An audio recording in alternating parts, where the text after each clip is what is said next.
nosso lado. Mais uma edição da nossa roda de conversa virtual do nosso lado, promovida pela Rede Lado, Escritórios de Advocacia. Hoje, eu, Antônio Vicente Martins, estou recebendo a Tatiana Oliveira, a nossa Tati, lá de Salvador, que vai participar conosco de uma conversa muito especial. Uma conversa com o querido senador Eduardo Suplicy, que é talvez uma das maiores referências como democrata, como progressista que todos nós temos. Todos nós da Rede Lado lhe damos as boas-vindas, senador Eduardo Suplicy, e eu já aproveito para fazer a primeira pergunta para o senhor, para que a gente possa ir conversando aqui na nossa roda do nosso lado. Senador, como foi a ideia da renda básica que o senhor teve, um sonho de 30 anos atrás, quando o senhor propôs isso, e hoje uma realidade discutida não só no nosso país, como em todo o mundo? Seja bem-vindo, senador Eduardo Suplicy. Eu quero muito agradecê-los, Antônio Vicente Martins, Tatiana Moreira Rossini de Oliveira, para estar aqui no projeto Lado Conversa e dizer, em verdade, quando começou com a história da humanidade. Quando você, Antônio Vicente, saiu de casa hoje, como é que o fez? Saiu pela janela? Eu saí pela porta, né? O nome de meu livro é Renda de Cidadania, a saída é pela porta. Exatamente para dizer que, se desejarmos, como constitui objetivos da República Federativa do Brasil, promover o desenvolvimento, erradicar a pobreza, reduzir as desigualdades e prover dignidade e liberdade real para todos, uma solução tão de bom senso quanto sairmos de casa pela porta é instituirmos a renda básica de cidadania e, assim, seguirmos a recomendação 520 anos antes de Cristo do mestre Confúcio, no livro das explicações e das respostas, onde ele diz que a incerteza é ainda pior do que a pobreza e pode alguém sair de casa senão pela porta. Podemos seguir e nos encontrarmos 300 anos antes de Cristo com Aristóteles, que diz que política é a ciência de como alcançar o bem comum, uma vida justa para todos. Para isso se faz necessário a justiça política, que precisa ser precedida da justiça distributiva, que torna mais iguais aos desiguais. Se formos ao Antigo Testamento da Bíblia Sagrada, ensinou-me o rabino Henry Sobel qual é a palavra no Antigo Testamento mais citada, 513 vezes, Tzedakah, T-Z-E-D-A-K-A, que em hebraico significa justiça na sociedade, justiça social, o grande anseio do povo judeu, como também do povo palestino. Se formos ao Novo Testamento, ali, nos Atos dos Apóstolos, está que eles venderam todos os seus bens, passaram a viver em comunidade, de tal forma a prover a cada um de acordo com as suas necessidades. Se formos ver as parábolas de Jesus, como a do Senhor da Vinha, ele disse que o Senhor da Vinha contratou inúmeros trabalhadores ao longo da jornada, na primeira, na segunda, até a última hora do dia, com cada um combinou o que ambos consideravam justo. E começou o pagamento pelo último que há de chegar, e quando pagou ao primeiro, este lhe perguntou: mas como assim? O senhor está me pagando o mesmo que a último que chegou, e eu trabalhei mais do que ele. Ora, você não percebe que eu estou lhe pagando exatamente o que ambos combinamos como justo, e que o último que chegou também precisa receber o necessário para o sustento da sua família? Certo dia eu estava comentando tantos pensadores, filósofos, economistas que defendem a renda básica, e cheguei a citar, dentre outros, que era consistente também com aquilo que Karl Marx escreveu na Crítica ao Programa de Gotha, depois de ter escrito o Manifesto Comunista, em 1848, com Friedrich Engels, e os volumes de O Capital. Em 1875, escreveu a Crítica ao Programa de Gotha, onde diz que, numa sociedade mais amadurecida, os seres humanos vão se portar de tal maneira a poder se inscrever como lema da sua sociedade, a cada um de acordo com 12 palavras em inglês que Amartya Sen, o Prêmio Nobel de Economia, no seu livro sobre história do pensamento econômico, diz que são 12 palavras que tiveram um efeito ainda mais revolucionário do que os volumes de O Capital, from each according to his capacity to each according to his needs. Mas quando eu citei isso certa vez para as comunidades eclesiais de base que haviam me convidado para explicar a garantia de uma renda, e eu citei tantos filósofos, economistas, inclusive Karl Marx, o saudoso presidente da Conferência Nacional dos Bispos do Brasil, que presidia aquela reunião, me disse: Eduardo, você não precisa citar o Karl Marx para defender a sua proposta, que ela é muito melhor defendida por São Paulo na segunda epístola aos Coríntios. E eu então fui ler essa epístola, achei tão bela que sempre cito Karl Marx e São Paulo, que diz na segunda epístola aos Coríntios que todos nós precisamos sempre seguir o exemplo de Jesus Cristo, que, em sendo tão poderoso, resolveu se solidarizar e viver dentre os mais pobres, de tal maneira que, conforme está escrito, para que haja justiça, para que haja igualdade, toda aquela pessoa que teve uma safra abundante não tenha demais, toda aquela pessoa que teve uma safra pequena não tenha de menos. Se formos olhar os ensinamentos de Maomé, dos 4 califas que escreveram o livro dos Hadis, Omar, o segundo deles, diz que toda aquela pessoa que detém um grande patrimônio deve destinar uma parcela deste patrimônio para os que pouco ou nada têm. E se formos ver o que pensa o budismo, Dalai Lama, numa ética para o novo milênio, observa que, se for para aceitar o consumo tão suntuoso dos mais ricos, nós precisamos antes assegurar a sobrevivência de toda a humanidade. Podemos seguir um pouco mais adiante na história e lembrarmos do pensamento de um homem que viveu no início do século XVI, lá na Inglaterra, ao tempo em que a Inglaterra era poderosíssima, dominava a Índia, tinha também por colônia o que são hoje os Estados Unidos da América, e o rei Henrique VIII,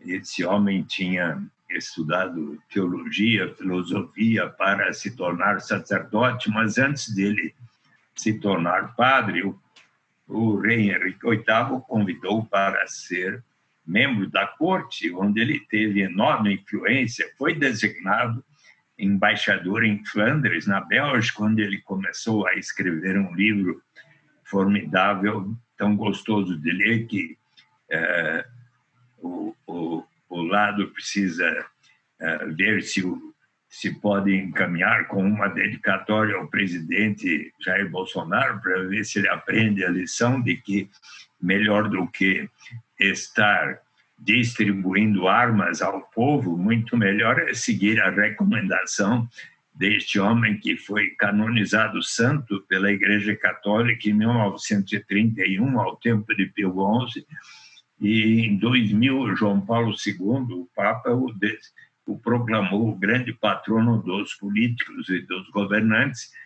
e tem um filme tão lindo sobre ele, que é O Homem que Não Vendeu a Sua Alma. Acho que você já sabe quem é essa pessoa, que a Tatiana já sabe de quem que eu estou falando? Pode me dar 2 minutos? Eu vou trazê-lo aqui, por favor. 2 segundos, 2 segundos.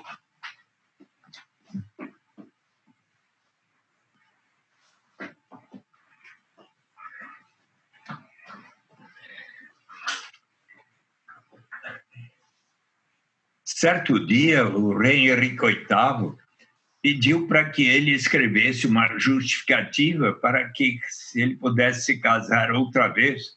Eu não posso, não é o que eu penso, não vou fazer isso. E se vocês forem à Inglaterra visitar Londres, o parlamento, e logo à esquerda tem uma enorme nave, assim como se fosse uma catedral sem bancos, e no meio tem um círculo. Eu estive lá e vi, aqui foi julgado e condenado Thomas More por causa daquela recusa. Mas antes dele ter sido decapitado, outro dia tive um diálogo com o Leonardo Boff. Ele disse que Thomas More era um homem de muito humor, e na hora de ser decapitado ele levantou a cabeça, porque ele tinha uma barba, e não quis que cortasse a barba dele, então corte só o meu pescoço. Então, mas ele, quando esteve na Bélgica, começou a escrever um livro, Utopia, publicado em 1516. E neste livro primeiro de Utopia, há um diálogo sobre a pena de morte que, então instituída na Inglaterra, não havia colaborado para diminuir a criminalidade violenta. E então, eis que Rafael Itlodeu, um português viajante, Itlodeu em grego significa um contador de histórias, pondera, muito mais eficaz do que infligir estes castigos horríveis. Aqui não tem outra alternativa, senão de primeiro tornar-se um ladrão para daí ser transformado em cadáver, é você assegurar a sobrevivência das pessoas. E por causa desta observação, Thomas More é considerado um dos que melhor fundamentou o direito à renda básica. Um amigo dele, Juan Luís Vives, em 1526, escreveu para o prefeito da cidade flamenga de Bruges um tratado de subvenção aos pobres, onde pela primeira vez propõe a garantia de sobrevivência aos habitantes de Bruges. Não é? E podemos seguir um pouco mais adiante na história. No início do século, em 1734, nasceu na Inglaterra, em Thetford, Thomas Paine, outro Thomas, P-A-I-N-E, o grande ideólogo das revoluções americana e francesa. E ele tornou-se amigo de Benjamin Franklin, aquele que inventou o para-raios, inventou os óculos, antes só se usava monóculos, e ele persuadiu Thomas Paine a ir para a América antes da independência, para onde ele foi morar, como um coletor de impostos e arguto, observador de costumes e de valores.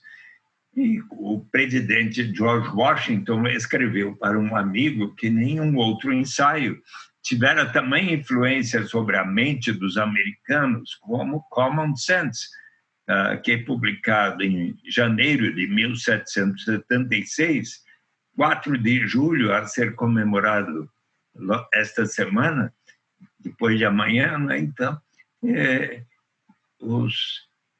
em 4 de julho de 1776, os americanos proclamaram a sua independência.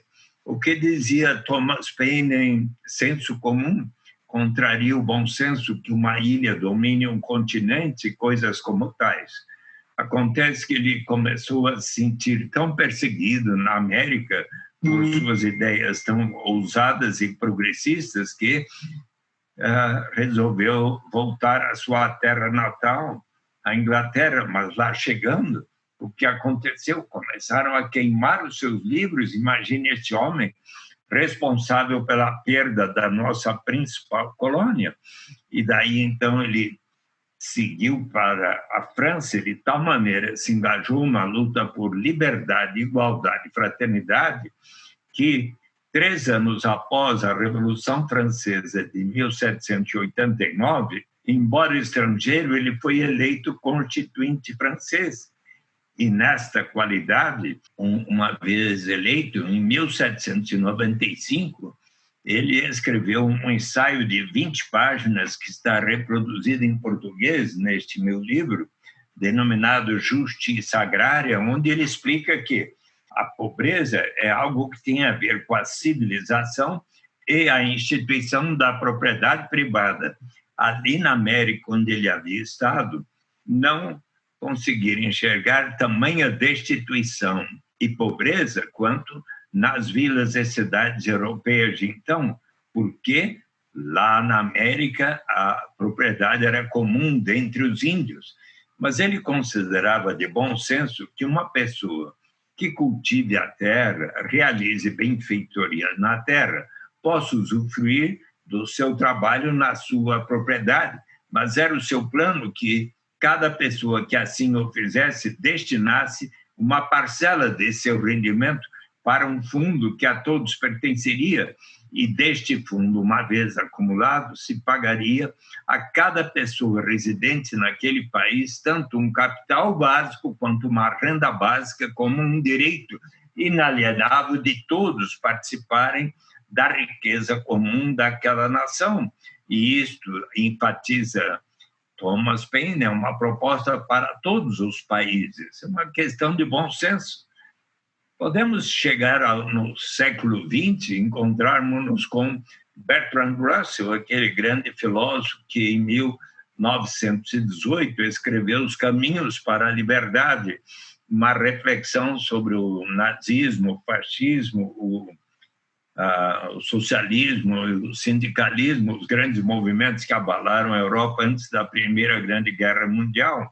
E eis que, depois de refletir sobre todas essas ideias, ele chega à seguinte conclusão: o meu plano é exatamente esse, que cada pessoa deva receber o necessário para a sua sobrevivência, e daí para frente cada um vai receber aquilo que conseguir por seu trabalho, esforço, criatividade, capacidade e assim por diante, mas a ninguém deve ser negado o mínimo para a sua sobrevivência. E aí, economistas, filósofos, no mais largo espectro, Ava Lerner, George Stigler, Milton Friedman, James Tobin, Paul Samuelson, John Kenneth Galbraith, centenas de pensadores, economistas, filósofos, passaram a defender a garantia de uma renda, seja através de um imposto de renda negativo e, sobretudo, a partir dos anos 80, através da renda básica de cidadania incondicional e universal. Em meus estudos de economia, primeiro me deparei melhor com a garantia de uma renda mínima através de um imposto de renda negativo. E em abril de 91, quando eleito senador em 1990, eu apresentei um primeiro projeto de garantia de renda mínima através de um imposto de renda negativo. Toda pessoa adulta, naquela época, que não recebesse ao menos 45 mil cruzeiros, equivalentes a $150 à época, passaria a ter o direito de receber 50% da diferença entre aquele patamar e o nível de renda da pessoa.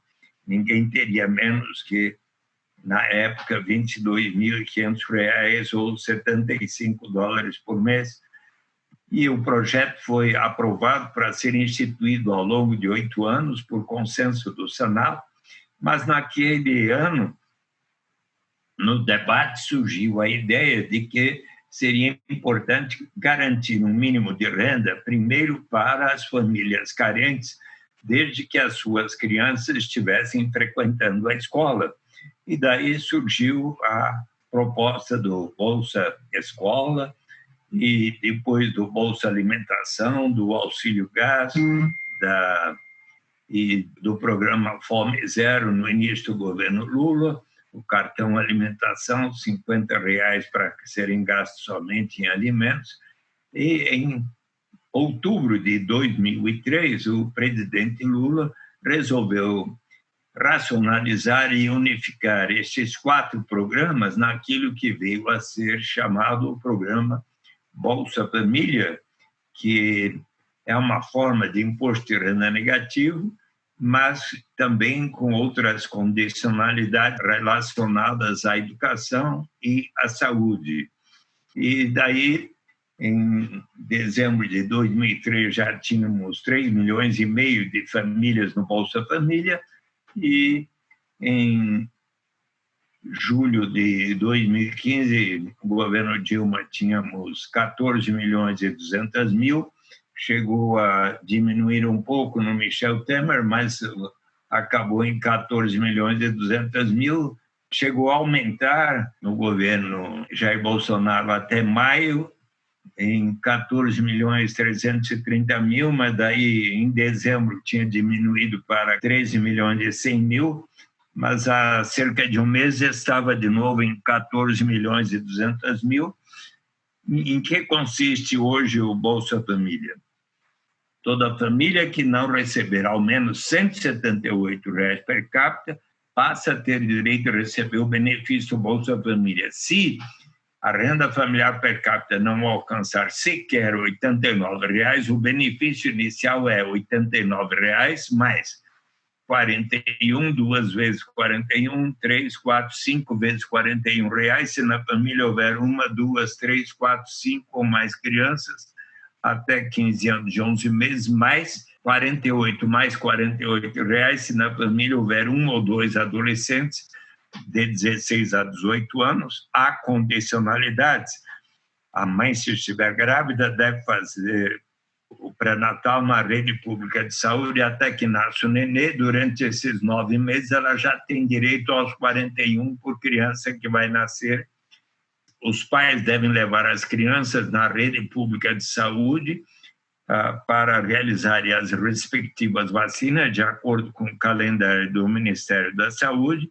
As crianças de 7 a 15 anos de 11 meses precisam frequentar ao menos 85% das aulas nas escolas, e os adolescentes ao menos 75% das aulas nas escolas. A presidenta Dilma lançou, e o Congresso melhorou, o Brasil Carinhoso, que complementa o Bolsa Família da seguinte forma: para a família que esteja dentro desses parâmetros que eu acabo de relatar, se somarmos a renda da família, isto é, do pai, da mãe, de quem mais tiver renda, com os benefícios do Bolsa Família, e dividirmos pelo número de pessoas na família, se não se alcançar ao menos R$ 89, o governo da União complementará o que falta para garantir R$ 89, o que significa que, se todas as pessoas e famílias que estejam dentro daqueles parâmetros que eu mencionei,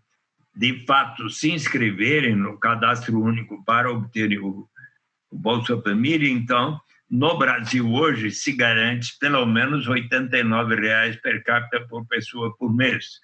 Cabe salientar que os economistas do Instituto de Pesquisas Econômicas Aplicadas, do IPEA, do governo federal, há pouco mais de um mês, ressaltaram que está na hora, porque já faz 2 anos que foram ajustados estes valores do Bolsa Família, então precisaria ajustá-los em 29%, pelo menos agora, não é? E o programa Bolsa Família contribuiu, especialmente no período 2003 até 2015, para a diminuição da desigualdade e da pobreza absoluta. Nesses últimos 3, 4 anos, com o aumento da recessão e do desemprego, não tivemos mais a continuidade da diminuição da pobreza e da desigualdade. E mais estudando este tema, eu fiquei persuadido de que melhor do que a garantia de uma renda com tais condicionalidades será o dia em que instituirmos a renda básica de cidadania, hoje defendida por laureados com o Prêmio Nobel em todo o mundo. E eu apresentei um novo projeto em dezembro de 2001 para instituir, a partir de 2005, a renda básica de cidadania incondicional para toda e qualquer pessoa, não importa a sua origem, raça, sexo, idade, condição civil ou socioeconômica. Portanto, até para o Antônio Vicente, para a Tatiana Oliveira, sim, para o Eduardo Suplicy, para o Pelé, para a Xuxa, para o mais bem-sucedido empresário brasileiro, sim. Obviamente, os que temos mais, colaboraremos para que nós próprios e todos os demais venhamos a receber. Aí teremos todas as vantagens da renda básica incondicional, desde eliminarmos inteiramente toda e qualquer burocracia envolvida e ter que saber quanto cada um ganha no mercado formal, isto é, na carteira de trabalho assinada, ou em qualquer atividade que façamos, a mãe que toma conta das crianças do vizinho, no dia seguinte recebe um trocado, qualquer pagamento que façamos na feira, na rua, não é preciso declarar qual o rendimento, nem o patrimônio acumulado.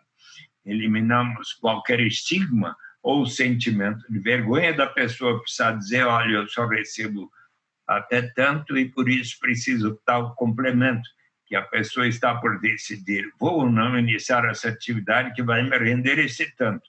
Mas se eu iniciar a receber esse tanto, aí vem o governo e me retira o que eu estava recebendo naquele programa, eu talvez desisto e entro na armadilha da pobreza ou do desemprego. Mas se todos iniciarmos da renda básica em diante, sempre haverá o estímulo ao progresso.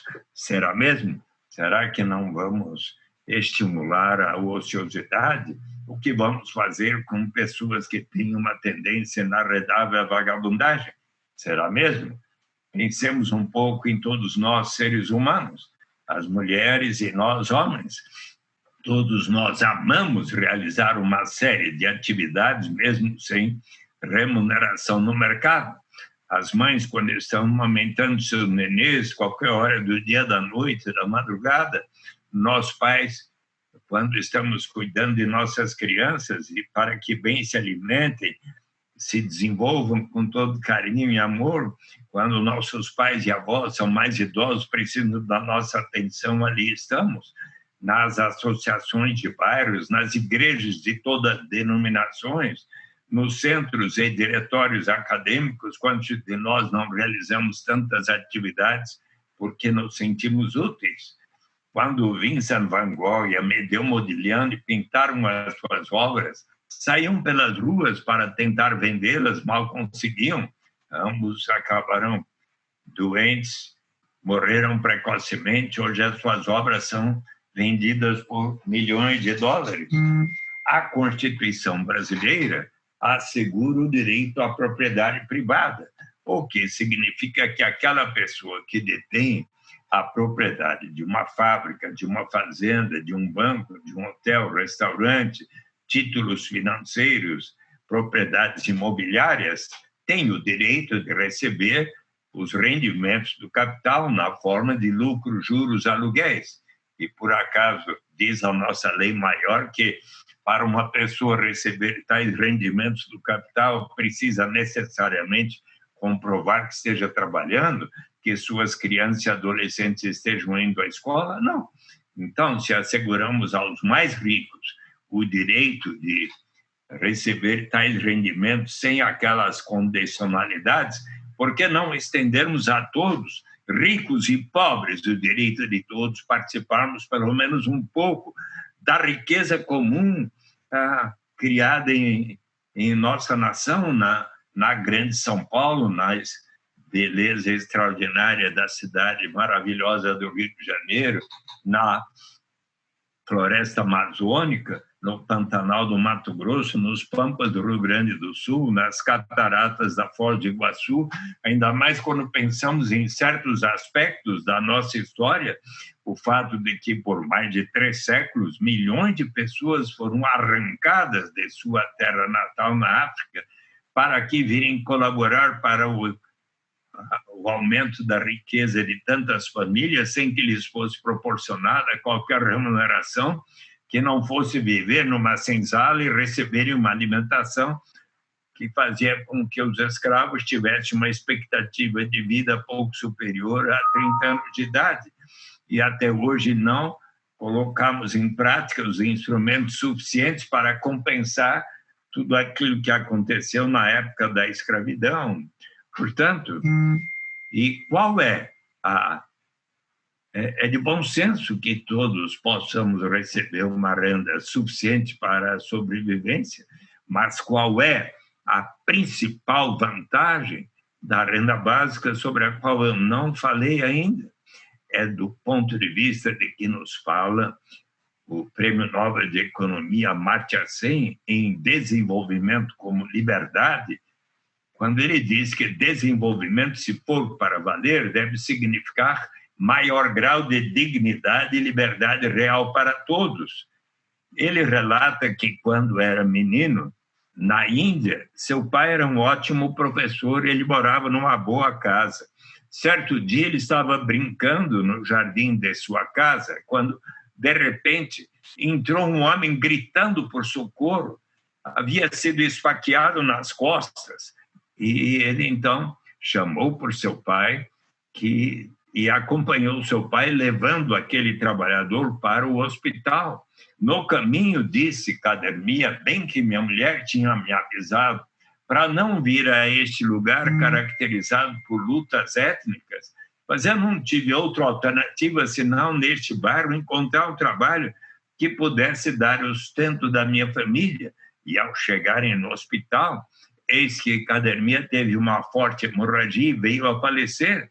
Então, conclui Amartya Sen, tipicamente este homem não tinha liberdade real, precisou colocar a sua saúde e vida em risco para conseguir um trabalho que lhe desse o sustento da família. Então, para aquela mulher que, por vezes, não tendo alternativa para dar de comer em casa, resolve vender o seu corpo, aqui no Parque da Luz, por exemplo, onde já fui conversar com elas, inclusive sobre esse tema, e gostaram muito, ou para o jovem que, não tendo alternativa para como ajudar no orçamento da sua família, resolve se tornar o aviãozinho da quadrilha de narcotraficantes, como o personagem do Homem na Estrada, dos Racionais MCs, do Mano Brown. O dia que houver para si, cada membro da sua família, uma renda suficiente para atender às suas necessidades vitais, então essa pessoa vai ganhar o direito de dizer: não, agora eu não preciso aceitar essa única alternativa que me surge pela frente, mas que vai ferir a minha dignidade, colocar minha saúde e vida em risco. Eu agora posso aguardar um tempo e, quem sabe, fazer um curso aqui na minha cidade, numa instituição, até que surja uma oportunidade mais de acordo com a minha vocação. Então, é neste sentido, pois, Antônio Vicente e Tatiana, que a renda básica de cidadania vai elevar o grau de dignidade e liberdade real para todos, e é por isso que eu acredito tanto nesta proposta. Perdão de ter demorado tanto para responder a sua pergunta. Não, eu acho que foi uma introdução que é uma aula, né, Tatiana? Vamos assim, com uma aula de história fantástica. É verdade. É que eu gosto muito e eu, sabe que no dia 11 de maio último, eu tive o penúltimo debate entre 7 pré-candidatos a prefeito de São Paulo do PT. Mas eu, naquele dia, resolvi, olha, eu vou deixar de ser pré-candidato a prefeito, porque eu quero dedicar tudo que puder em minha vida, quero ver se consigo fazer com que se torne realidade ainda durante a minha vida. Eu fiz 79 anos, dia 21 de junho, domingo retrasado, e então eu estou me dedicando inteiramente a tornar uma realidade a renda básica enquanto eu estiver vivendo. No Brasil e, se possível, em muitos países do planeta Terra, onde está sendo debatido mais e mais o tema. Acho que uma homenagem que o João fez para o senhor no dia do seu aniversário, eu acho, né? Ele cantou algumas músicas com o senhor, sim. E tal. Muito bonita a homenagem, inclusive.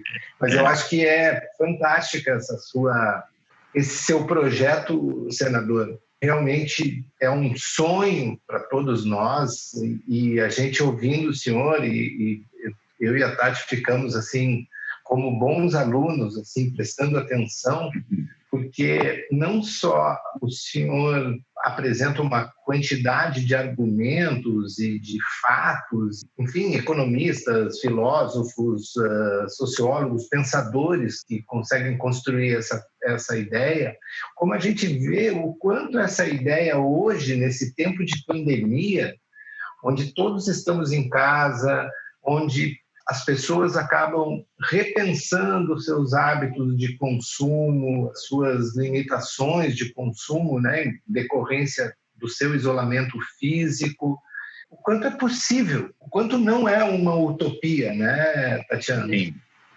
Sem dúvidas, esse momento histórico que a gente está vivendo do Covid, principalmente eu penso para o pós-Covid, é uma realidade muito factível. Eu acho que a oportunidade da gente implementar e colocar esse sonho em prática é agora, né? Nós já temos visto na Europa, Espanha, Portugal, né? Já estão implementando o plano, e na Finlândia, né? A gente já pode colher os resultados, né? Que foram frutos e que realmente, principalmente a independência da mulher, o estímulo à educação, né? A oportunidade para as crianças, mediante uma renda básica, de ao invés de estar trabalhando, de iniciar, né, precocemente no mercado de trabalho, está se dedicando aos seus estudos, está finalizando. Então, eu acho que esse debate torna-se urgente nesse momento, que a gente tem uma depressão econômica, uma crise humanitária advinda do Covid, né? E também temos a questão da automatização das atividades, que eu acho que é outro ponto importante, né? Que o mercado de trabalho realmente está sofrendo uma série de alterações. E eu enxergo a renda básica como fundamental nesse momento de transição, né? Transição da economia. Eu acho realmente muito importante. Enquanto a gente tem um mercado informal, as microempresas e pequenas empresas sendo substituídas, né? Será uma solução nesse processo de transição, sem dúvida. Ontem até a gente teve ontem a greve dos trabalhadores do trabalho de plataforma, né, de aplicativos, e eu acho que seria interessante se o senhor pudesse falar também isso. O Tasso Genro, ele fala nisso, numa espécie de uma complementação da ideia que o senador tem de renda básica da cidadania. Ele fala de uma complementação de renda básica, por exemplo, dos trabalhadores em plataforma, que é uma ideia também, que é um debate, né? Quer dizer, por exemplo, estes trabalhadores, eles são trabalhadores, né? Independente se eles se auto-intitulam empreendedores, etc., mas eles são trabalhadores. E eles acabam, muitas vezes, não tendo uma renda básica, uma renda mínima, um salário mínimo, né? E estas empresas, elas se sentem desobrigadas a essa complementação, né? Então, elas utilizam o trabalho desses trabalhadores e acabam não tendo nenhuma responsabilidade em complementar um salário mínimo, e esse é um debate que é bem interessante, que pode ser cruzado, né, senador? E sabe que eu, tendo sido procurado como vereador por muitos destes entregadores, e tendo em vista que as suas condições de trabalho, às vezes, sujeitam eles a condições muito precárias, trabalham por vezes 10, 11, 12 horas por dia, recebem uma remuneração relativamente baixa, não têm direitos trabalhistas e também, se porventura ocorrer acidentes com eles não têm o devido seguro e, obviamente, andar na rua, seja de bicicleta e de motocicleta a horas desde a madrugada até tarde à noite, a certa altura pode ocorrer um acidente, não é? Então, pois bem, então, tendo em vista esta manifestação, e eu resolvi que realizar como presidente da Comissão de Direitos Humanos, na próxima terça-feira, às 9h30 da manhã, convidei, eu ontem telefonei e escrevi uma carta às principais responsáveis por essas empresas de Uber, de entrega de alimentos, iFood e outras, e os convidei para estarem presentes numa reunião com os representantes de entregadores na próxima terça-feira, 9h30 da manhã, para um diálogo construtivo de entendimento. E acredito que as empresas estão aceitando essa iniciativa, e eu conversei com pelo menos 3 delas e reafirmei o convite, e também os representantes dos próprios entregadores. Eu espero que possamos chegar a uma solução de bom senso, de consenso, não é? E de fato, isso é algo muito importante. E a Tatiana e o Antônio Vicente já estiveram num lugar onde se paga um dividendo igual para todos os seus habitantes, já estiveram lá e viram como bem funciona. E a Lado já fez uma reportagem a respeito. Eu lhes pergunto, já foram lá para explicar? Não, eu não conheço. Pessoalmente, eu não conheço. Não. A Tatiana já foi? Eu li a respeito, mas não conheço pessoalmente. Posso levá-los lá? No início dos anos 60, o prefeito de uma pequena vila de pescadores chamada Bristol Bay observou que de lá saiu uma grande riqueza na forma da pesca, mas boa parte da população ainda era pobre. Então, o prefeito disse: vamos criar um imposto de 3% sobre o valor da pesca para instituir um fundo que a todos pertencerá. Mas o imposto sou contra, enorme resistência. Então, demorou 5 anos para o prefeito persuadir a comunidade. Deu tão certo, 10 anos depois, se tornou governador eleito do estado do Alasca, ao norte dos Estados Unidos, junto ao Canadá. E, tal como nós, na camada pré-sal do Atlântico, lá no Alasca, na Baía de Prudhoe, ao norte do Alasca, descobriu-se enorme reserva petrolífera ao final dos anos 60. Então, em 1976, o governador Jay Hammond disse aos seus, então, 300 mil concidadãos. Hoje são 750 mil os habitantes do Alasca. Nós precisamos pensar não apenas na geração presente, mas na vindoura. Vamos separar pelo menos 25% dos royalties decorrentes da exploração dos recursos naturais para instituir um fundo que a todos pertencerá. E ele quis que todos debatessem e votassem. 76 mil disseram sim, 38 mil não. Venceu a proposta e aqueles recursos passaram a ser investidos no Fundo Permanente do Alasca em títulos de renda fixa, ações de empresas do Alasca, contribuindo para diversificar a sua economia dos Estados Unidos internacionais, inclusive de empresas brasileiras como Petrobras, Itaú, Bradesco, Banco do Brasil, Vale do Rio Doce, o que significa que nós contribuímos 200 empresas para que isso exista lá, empreendimentos imobiliários. E o fundo passou de $1 bilhão no início dos anos 80 para hoje 66 bilhões de dólares. Vamos supor que a Tatiana Oliveira estivesse residindo no Alasca há um ano ou mais, única exigência. Entre 1º de janeiro e 31 de março, você teria preenchido um formulário, uma página só. Veja a simplicidade disso em relação às dificuldades que tiveram aquelas pessoas que ficaram por noites na fila lá da Caixa Econômica Federal. Eu sou Tatiana Oliveira, resido em tal endereço. Se eu viajei no ano passado por tal qual motivo, mas estou aqui de volta. Responde por suas crianças até 18 anos, por elas recebe igual para todos. Trabalho em tal instituição, não precisa dizer qual a sua remuneração, nem o seu patrimônio acumulado. Poucas perguntas adicionais. 2 pessoas que lhe conhecem testemunham essa declaração é verdadeira. Se você assim tivesse agido entre final de setembro e começo de outubro, por transferência eletrônica na sua conta bancária, ou se preferiu por cheque enviado à sua residência, você teria recebido lá, residindo, primeiro 300, depois 400, 500 e pouco. Em 2008, quando o preço do petróleo foi lá para cima, foi o maior dividendo pago até hoje, $3.269 por pessoa, pai, mãe, 3 crianças. Naquele ano deu mais de $16 mil por ano, mas no ano passado foi $1.609 por pessoa, mas bem significativo.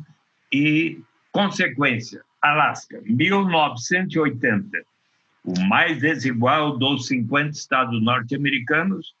Hoje, Alasca, junto com Utah, ambos com coeficiente Gini 0,42, são os 2 estados mais igualitários dos Estados Unidos e constitui suicídio político para qualquer liderança do Alasca propor o fim do sistema.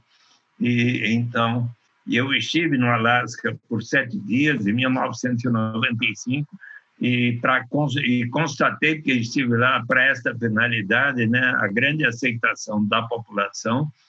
E também visitei em 2016 Macau, que desde 2008 vem pagando um Wealth Partaking Scheme, um esquema de participação na riqueza gerada por seus cassinos, hotéis e tantas atividades para todos os 700 mil habitantes, um dividendo anual pago para todos.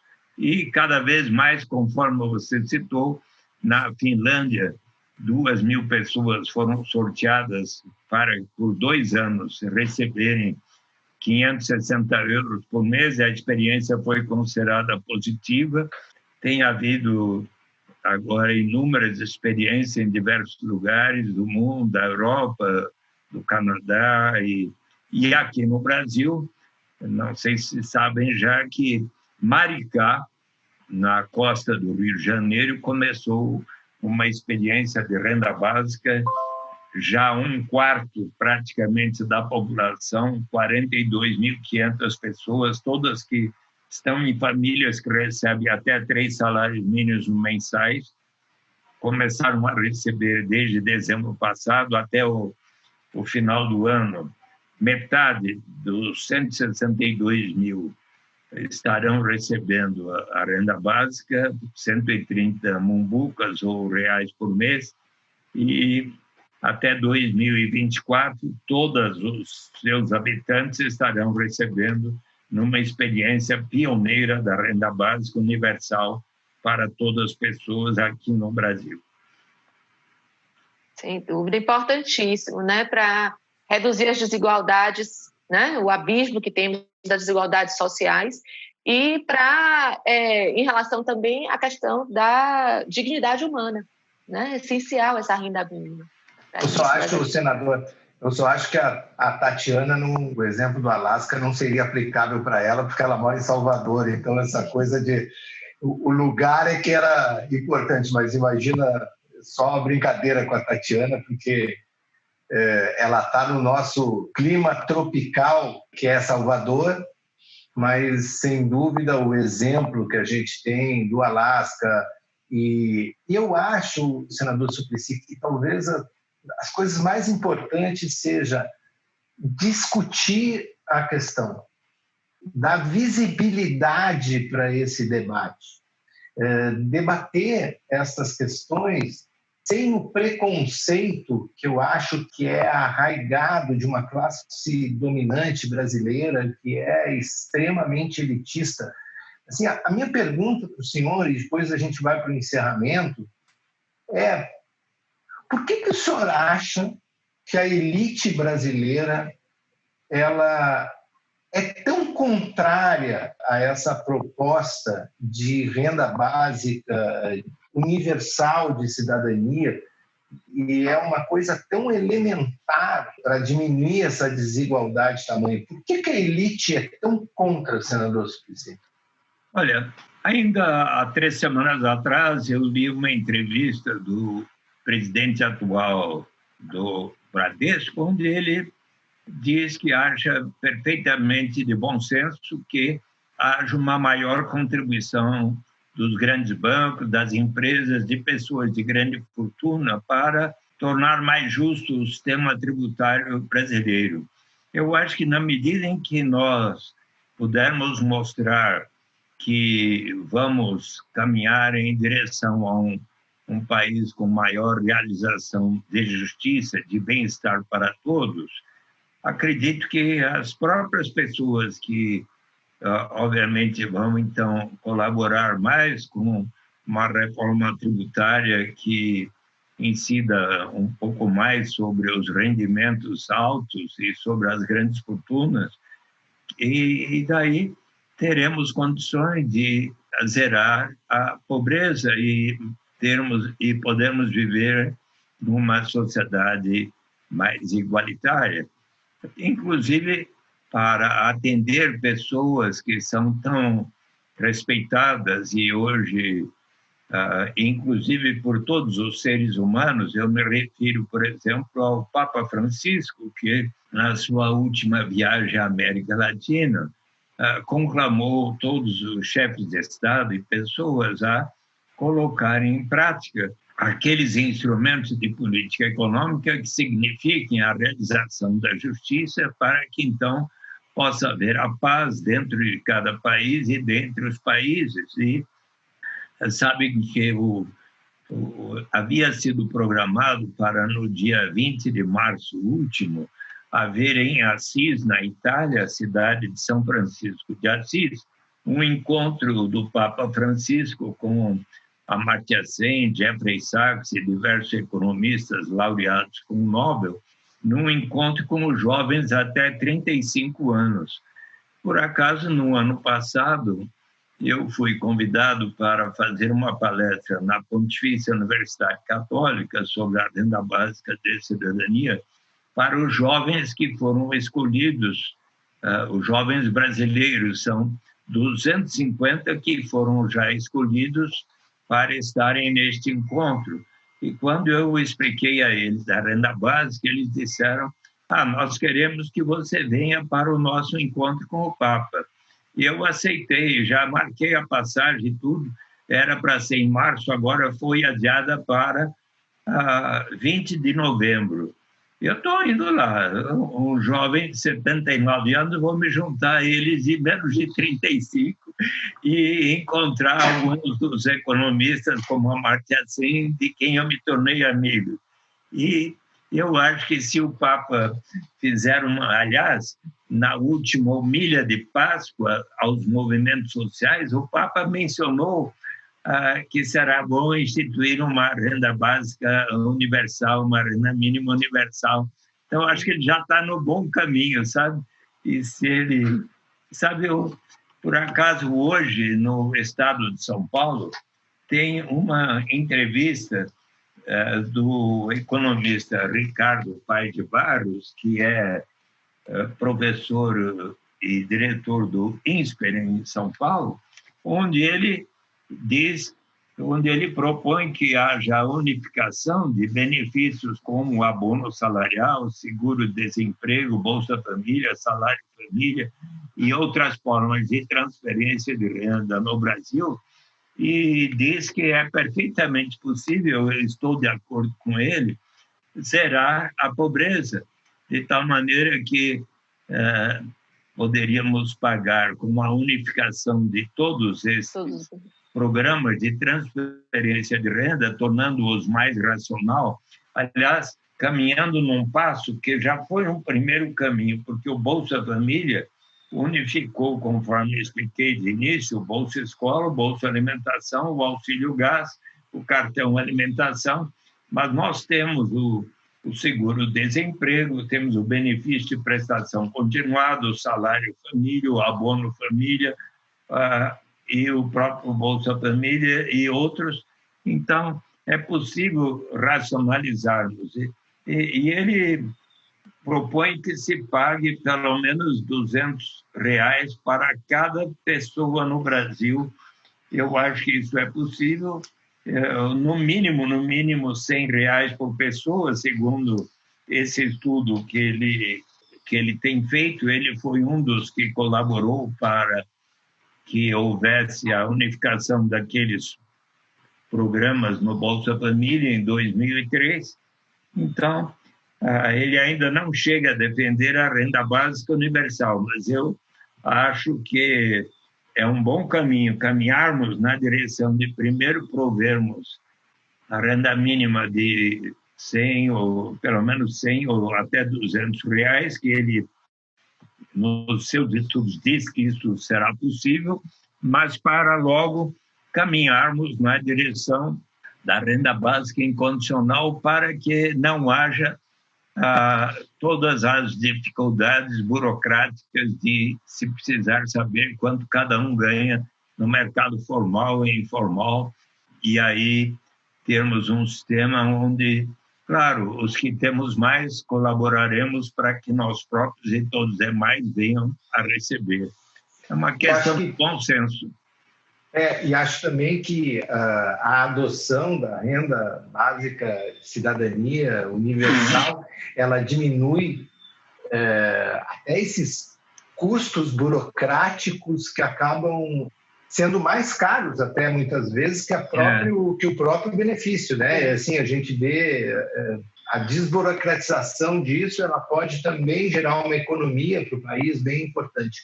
Mas deixa eu lhe fazer a última pergunta, senador, que é uma pergunta também de caráter cultural, pessoal. Assim. A gente sabe que o senhor gosta muito Bob Dylan, o senhor é um fã do Bob Dylan. Sim. E o Bob Dylan, senador, o que ele traz de tão, assim, de mensagem tão importante nesse debate de igualdade, de cidadania? E o senhor é um fã incondicional do Bob Dylan desde quando?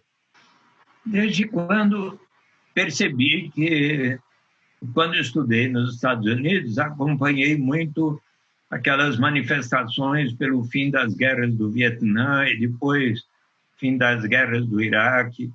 E quando os povos do mundo fizeram aquelas manifestações, eles cantaram pelas ruas e praças das diversas cidades principais do mundo canções que diziam coisas tais como: quantas estradas precisará o homem caminhar até que ele possa ser chamado de homem? Quantos mares precisará a gaivota branca navegar até que ela possa descansar na areia? Quantas vezes precisarão as balas de canhão voarem até que finalmente sejam silenciados? Quantos anos precisará uma montanha existir até que possa ser lavada para o mar? Quantos anos precisará um povo existir, como o povo brasileiro, até que possa alcançar a liberdade? Quantas vezes precisará um homem virar a sua cabeça fingindo que não está vendo as coisas? Quantas vezes precisará um homem olhar para cima até que possa ver o céu? Quantos ouvidos precisará uma pessoa ter até que possa ouvir as pessoas chorarem? Quantas mortes precisarão acontecer até que se perceba que muitas pessoas já morreram? A resposta, minha amiga, meu amigo, está sendo soprada pelo vento. Eu acho essa canção tão bela. E se a Isadora estiver aí já pronta para cantar conosco, a gente pode terminar com a canção. Isadora, canta comigo. Eu vou entrar no vídeo. Entra no vídeo. Muito bem, Isadora. Que bom que você voltou. Então, para encerrar a nossa conversa aqui do nosso lado, a gente vai agradecer muito o senador Eduardo Suplicy, agradecer a Tatiana pela participação e trouxemos uma convidada, né, senador, que é a Isadora, que está fazendo o nosso som aqui, o nosso controle de som, e a gente está se despedindo e vai ouvir a capela, a Isadora e o senador Eduardo Suplicy, e se a Tati quiser também, eu não vou me arriscar, mas se a Tati quiser também, o senador Eduardo Suplicy e a Isadora cantando a capela Blow in the Wind, de Bob Dylan. Muito obrigado mesmo, senador. A gente está emocionado de ter ouvido o senhor aqui hoje. Muito obrigada. Realmente foi uma oportunidade única de ouvir, estar discutindo sobre esse tema com alguém que foi o percussor da implementação aqui no Brasil. Então, realmente muito importante. E essa aula de história hoje foi fantástica, emocionante, muito bom de ouvir, muito gostoso. Nem vimos o tempo passar. Que bom, Tatiana. E, obviamente, você pode tanto ir para o Alasca ou contar com o meu apoio para que em Salvador e na Bahia venhamos logo a ter a experiência da renda básica de cidadania e então podemos cantar com muita alegria. Vamos lá, Isadora. O senhor começa que eu não sei a música de cor. How many roads must a man walk down before you may call him a man? And how many seas must the white dove sail before she slips in the sand? And how many times must the cannonballs fly before they are forever bad? The answer, my friend, is blowing in the wind. The answer is blowing in the wind. And how many years must a mountain exist before it is washed to the sea?